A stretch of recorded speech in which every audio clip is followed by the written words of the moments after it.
여러분 안녕하세요, 삐맨입니다. 오늘은 많은 분들이 알고 계신 시빌워에 이어서 2016년 5월에 시작해서 2016년 12월 28일에 끝난 시빌워 2의 이야기를 정리해보려고 합니다.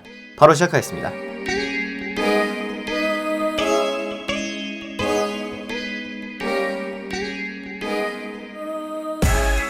여기 율리시스라는 아이가 있습니다. 율리시스는 학교에서 친구들과 함께 인간의 돌연변이화를 촉진시키는 테리전 미스트가 나타난 걸 구경하던 중이었는데, 이 테리전 미스트가 갑자기 율리시스를 덮쳐서 몸의 변이를 갖고 오는 고치에 가둡니다. 그리고 잠깐의 시간이 지난 뒤에 율리시스는 미래를 보는 능력과 함께 고치에서 나오게 됩니다. 그리고 다음 순간 율리시스가 누군가로부터 쫓기고 있는 듯이 두려움을 느끼며 달려가기 시작합니다. 그리고 달리다가 잠시 뒤를 돌아보니까 각종 능력자들의 집단인 인휴먼스가 율리시스에게 우리가 너를 도와줄 수 있다고 이야기해줍니다. 한편 다른 한쪽에서는 토니와 흑인 스파이더맨인 마일즈 모랄레스가 쓰러져 있는 장면으로 시작되는데요. 그 자리에는 이 둘 이외에도 팔콘에서 캡틴 아메리카가 된 샘 윌슨, 노바, 미스 마블 등이 누군가와 싸우기 위해서 준비하고 있었습니다. 이들이 모여있는 하늘 위로 과거 정부에서 만들어낸 괴물 로봇 셀레스티얼 군단이 보이는데요. 이 소수의 어벤져스가 셀레스티얼과 싸움을 시작하는 그 순간 셀레스티얼을 향해 천둥이 치고 토르를 비롯한 어벤져스, 엑스맨들이 모두 모여서 셀레스티얼 군단에게 공격을 시작합니다. 그리고 그 순간 또다시 거기에 닥터 스트레인지를 비롯한 마블 세계관 속 마법사들, 닥터 부드, 헬스톰, 매직, 스칼렛 위치 등도 나타나서 함께 공격을 시작하는데요. 다른 히어로들이 모여서 열심히 싸우려고 했더니만 닥터 스트레인지가 소설어들아 우리가 연습한 대로 하자 라고 말하자 마법사들이 모여서 셀레스티얼 군단 전체가 원래 존재했었던 차원으로 강제로 사라지게 만들고 이 차원으로 다시 못 돌아오도록 통로까지 막았다고 합니다. 끝은 아니고요. 어쨌든 이렇게 소설어들의 활약을 뒤로하고 인휴먼스, 어벤져스, 엑스맨 등 세계 방방곳곳의 히어로들이 모여서 세계의 멸망을 막았다며 토니가 쏘는 술 한잔을 하기로 합니다. 그리고 술자리에서 토니는 모두가 모인 자리에서 인휴먼스가 우리에게 언제 어디에서 셀레스티얼 군단이 나타날 것인가를 정확하게 알려줬기 때문에 우리가 미리 준비할 수 있었다고 합니다. 그리고 그렇게 축배를 든 뒤 자리가 조용해지자 캡틴 마블은 인휴먼스의 리더 메두사에게 가서 어떻게 이런 일이 일어날 것 미리 예측할 수 있었느냐고 묻자 메두사는 소수의 어벤져스를 데리고 옆방으로 갑니다. 그리고 그곳에서 미래를 보는 사람 율리시스를 소개해줍니다. 율리시스는 자신이 셀레스티얼 군단이 몰려오는 미래를 본 건 맞지만 어떻게 설명해야 될지 모르겠으며 자기도 그 방법을 모르겠다고 합니다.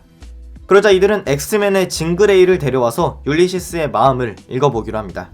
징그레이는 차분하게 율리시스와 마주보고 앉아서 율리시스에게 천천히 자기 이야기를 해보라고 합니다. 그리고 율리시스가 이야기를 하는 동안 징그레이는 천천히 율리시스의 생각을 읽으려고 하는데 놀랍게도 모든 사람의 생각에 침투할 수 있는 징그레이조차 율리시스의 마음은 완전히 닫혀 있어서 읽을 수가 없다고 합니다.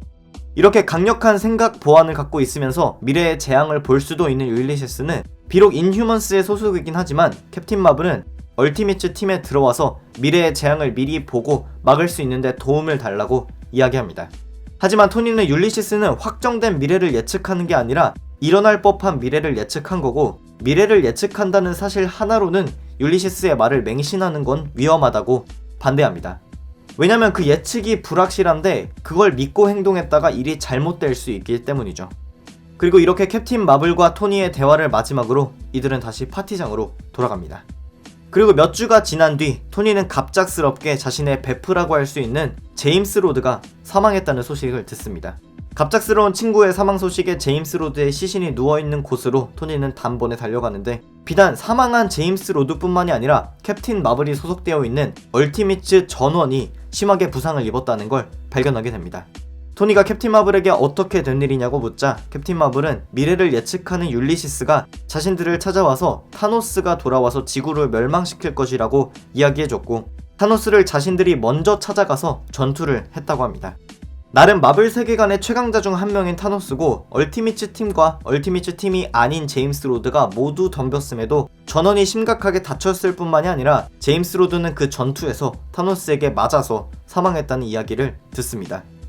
그리고 토니는 자기가 그렇게 율리시스의 이야기를 맹신하지 말라고 하지 않았느냐고 분노해서 소리칩니다. 캡틴 마블은 토니에게 어쨌든 세상을 지킨다는 미션은 성공한 것이기 때문에 율리시스의 예측 능력을 믿는 것에는 문제가 없다고 반론합니다. 그리고 토니는 열받아서 자리를 박차고 일어나는데 토니를 따라가려는 캡틴 마블을 쉬 헐크가 붙잡으면서 율리시스의 예측을 믿는 것이 우리의 미래를 지킬 수 있는 길이라고 하며 그대로 숨이 끊어집니다. 근데 나중에 숨 돌아와요. 한편 제임스 로드의 죽음 그리고 이곳저곳 다니는 캡틴 마블에 열받은 토니는 그대로 인휴먼스의 나라로 날아가서 율리시스를 납치하려고 합니다. 당연히 인휴먼스의 리더인 메두사 그리고 여러 인휴먼스가 덤볐지만 사실 이 인휴먼스들이 토니라고 생각하고 싸웠던 이 아이언맨 아머는 시간이 지나면 자동으로 폭발하는 빈 깡통이었습니다.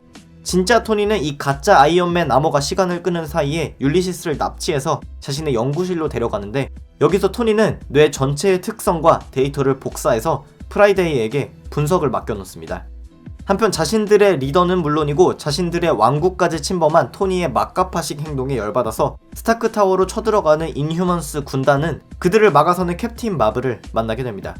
캡틴 마블은 토니가 지금 하는 행동들은 모두 자신의 친한 친구를 잃었기 때문이고 우리 선에서 해결을 해보겠다라고 메두사에게 이야기합니다. 메두사가 이에 동의하자 캡틴 마블은 얼티미치를 이끌고 토니를 찾아가는데 토니는 되려 율리시스에게 친한 척을 하면서 나는 율리시스를 괴롭힌 게 아니라 그냥 물어볼 게 있었던 것 뿐이라고 너스레를 떱니다. 그리고 토니와 캡틴 마블의 말다툼이 진행되는 그 순간 율리시스는 또다시 한번 눈이 붉게 변하면서 미래를 보기 시작합니다. 이 미래 비전에는 지난 1년 동안 평온하게 살고 있는 브루스 배너 박사가 다시 헐크가 되어 모든 히어로들을 전멸시키고 세상을 파괴하는 모습이 나오는데 이번에는 그 자리에 있는 모든 슈퍼 히어로들이 율리시스가 목격한 장면을 똑같이 느끼고 보게 됩니다. 아무것도 모르고 자신의 비밀 연구소에 있는 브루스 배너는 갑작스러운 캡틴 마블의 방문에 당황해합니다. 그리고 캡틴 마블은 잠시 밖으로 나와서 이야기를 하자고 하는데 밖으로 나온 브루스 배너는 자신의 연구실 바깥을 가득 채운 슈퍼히어로들 그리고 마리아 힐이 이끄는 쉴드를 발견합니다.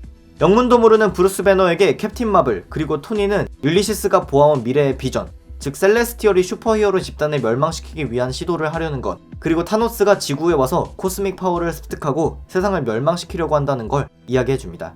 그리고 이들은 율리시스가 가장 최근에 본 미래의 비전에서는 브루스 배너 박사가 헐크로 변신해서 모두를 죽이는 장면이 나왔다는 걸 이야기해줍니다.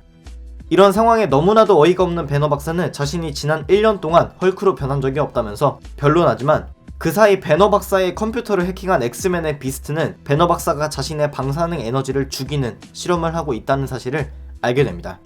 이에 배너 박사는 자신의 컴퓨터를 해킹했다는 사실에 1차로 빡침을 느끼지만 자신이 이 실험을 진행해 왔기 때문에 지난 1년 동안 헐크로 변하지 않고 억제할 수 있었다고 설명을 계속합니다. 하지만 캡틴 마블을 비롯한 그 자리에 있는 대다수의 슈퍼히어로들은 이해할 수 없다는 듯이 비난하기 시작합니다. 그리고 그 와중에 마리아 힐이 끼어들어서 당신을 체포하겠다고 이야기합니다. 이에 브루스 배너 박사는 2차로 열받음을 느끼면서 갑자기 자기를 찾아와서 한다는 말이 이거냐며 분노하자 그 순간 먼 곳에서 화살이 날아와서 브루스 배너 박사의 가슴을 꿰뚫습니다. 이 화살의 주인은 클린트 바튼, 호크아이로 모두의 충격에 갇히지 않은 채로 호크아이는 법정에 서게 됩니다. 그리고 호크아이는 자신의 침착한 태도를 유지하면서 이 모든 건 배너 박사의 부탁이었다고 이야기합니다.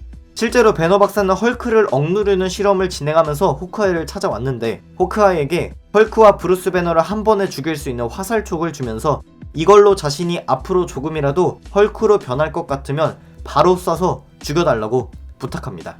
그리고 자신이 이렇게까지 하는 건 매일 아침 일어나서 지난밤에는 또 다른 내가 어느 도시를 어느 지역을 뒤집어 놓지 않았을까 하고 불안해하는 걸 이제 그만하고 싶다는 의미라고 이야기합니다. 당연히 자신의 친구이자 동료를 죽이고 싶지 않은 호크아이지만 동시에 브루스 배너가 느껴왔을 고통을 짐작할 수 있었기 때문에 그렇게 해주기로 약속합니다. 물론 여기에 브루스 배너 박사가 생전 찍어놓은 영상 즉 호크아이는 잘못이 없다는 점을 밝혀주는 영상이 공개가 되면서 법원은 클린트 바튼에게 무죄를 선고하게 됩니다. 한편 자신의 베프 그리고 어벤져스의 동료들까지 총 2명의 가까운 사람들을 잃게 되자 토니는 캡틴 마블에게 도대체 너의 타겟 리스트에는 얼마나 많은 사람들이 있는지 되물으면서 분노합니다. 그리고 혼자서 스타크 타워로 돌아가 절망하고 있는데 그때 프라이데이가 나타나 율리시스의 뇌에 대한 분석을 끝냈다고 이야기합니다. 토니는 이 결과를 캡틴 마블, 캡틴 아메리카, 닥터 스트레인지 등 슈퍼히어로 단체의 리더들을 모아서 이야기해줍니다.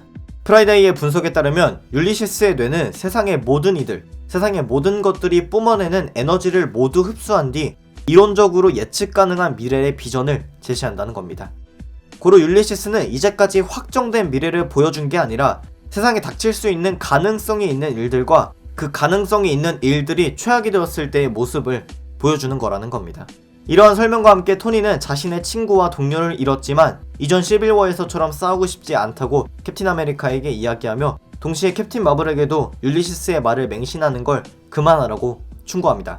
하지만 캡틴 마블은 프라이데이의 분석이 사실이더라도 율리시스가 가능성 있는 미래를 제시한다는 거에는 변함이 없고 그 가능성이 세상에 혹은 시민에게 피해를 주는 일이라면 자신은 무조건 사전에 나서서 일이 아예 시작도 되지 못하게 막는 게 맞다고 주장합니다. 그리고 캡틴 마블은 그 자리를 떠나버립니다. 그래도 이러한 프라이데이의 분석 덕분에 많은 히어로들을 자신의 편으로 돌린 토니는 캡틴 마블이 또다시 율리시스의 미래 비전만 믿고 한 회계사를 납치했다는 사실을 알게 됩니다. 막무가내로 이 회계사를 납치한 캡틴 마블은 나는 다 알고 있었다면서 너 하이드라랑 팀 먹고 세계 경제를 붕괴시키려 하는 거 아니냐며 추궁하는데 이에 회계사는 눈물을 흘리면서 자신은 그냥 회사원일 뿐이라고 울부짖습니다. 이러한 회계사의 의견을 무시하고 뒤돌아서서 나온 캡틴 마블은 증거도 없이 회계사를 가둬놓고는 이제 증거를 빨리 찾자고 이야기합니다. 그리고 그 순간 엑스맨의 순간이동 능력자 나이트 크롤러가 나타나서 회계사를 데리고 사라집니다. 이러한 엑스맨의 행동 뒤에는 토니 스타크가 있다는 걸 생각한 캡틴 마블은 분노해서 토니를 맞닥뜨리게 되는데 닥터 스트레인지, 캡틴 아메리카, 스파이더맨, 미스 마블, 루크 케이지 등 수많은 히어로들이 토니와 함께 나타난 걸 발견합니다. 이에 토니는 이미 수적으로 내가 유리하다고 이야기하자 캡틴 마블은 나도 더 많은 친구들을 데려왔다고 이야기하면서 그 순간 하늘에서 가디언즈 오브 갤럭시가 나타나 토니 스타크의 진영을 향해 공격을 시작합니다. 네, 오늘은 시빌워2의 에피소드 0부터 4까지 정리해봤습니다. 참고로 이 영상에서 제가 설명해드린 부분은 책의 일부만 소개했기 때문에 요약된 것이 많습니다. 이 점 유의하시고요. 남은 에피소드 5부터 8까지는 다음번 영상에서 정리해서 보여드리겠습니다. 재밌게 보셨거나 다음 에피소드가 기대되신다면 추천과 구독 한 번씩 부탁드립니다. 긴 영상 보시느라 고생 정말 많으셨습니다. 새해 복 많이 받으시고요. 감사합니다. 지금까지 삐맨이었습니다.